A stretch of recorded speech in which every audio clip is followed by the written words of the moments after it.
Le GEO n'est pas une nouvelle spécialité ni un nouveau métier, c'est un référencement adapté aux usages actuels. Le GEO est un terme marketing inventé par les référenceurs amateurs qui n'ont pas encore compris ce qu'est vraiment le référencement. Alors, sur la planète SEO, rien de nouveau?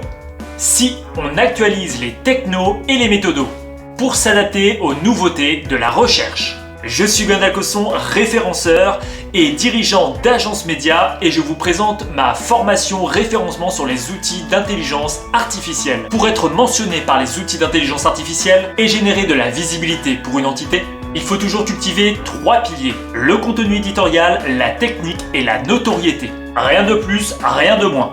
Le GEO, c'est donc du référencement tout simplement, mais du référencement avec des technologies et des méthodologies qui évoluent. Les utilisateurs sont passés des moteurs de recherche standards aux outils d'intelligence artificielle. Désormais, on assiste à une hybridation de la recherche avec des outils d'intelligence artificielle qui sont utilisés comme moteurs de recherche et des moteurs de recherche qui intègrent directement l'intelligence artificielle.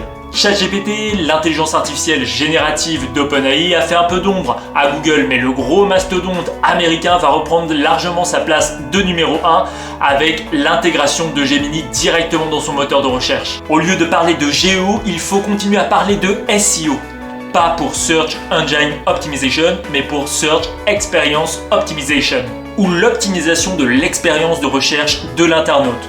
C'est le concept que je développe depuis des années au sein d'Agence Média et que je vous propose de découvrir en exclusivité dans ma formation. Dans ma formation référencement IA, on commence par l'essentiel. Comprendre comment on se référence sur les outils d'IA. On analyse les usages, on observe l'hybridation des moteurs de recherche, des outils d'intelligence artificielle, mais également des réseaux sociaux.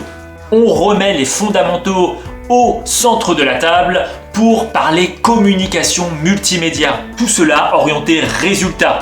Ensuite, on travaille la stratégie, votre positionnement, vos intentions de recherche, votre plan d'action SEO IA, vos priorités éditoriales, techniques et de notoriété, ainsi que votre suivi et votre gestion de projet. Puis, on passe au contenu éditorial, un contenu innovant et multimédia, compréhensible par un humain, exploitable par les outils d'intelligence artificielle. Preuve, contexte, légitimité, écosystème cohérent, contenu éditorial à forte valeur ajoutée. Le tout avec la possibilité d'améliorer votre productivité grâce aux outils d'intelligence artificielle. On voit également ensemble les aspects techniques pour être indexé par les robots et pour être compris par les algorithmes. Balises, données structurées, support, fichiers IA, indexation, tout ce qui rend votre contenu éditorial interprétable autant par les humains que par les robots. Et on termine avec la popularité. Et réputation, mention, relations presse et médias.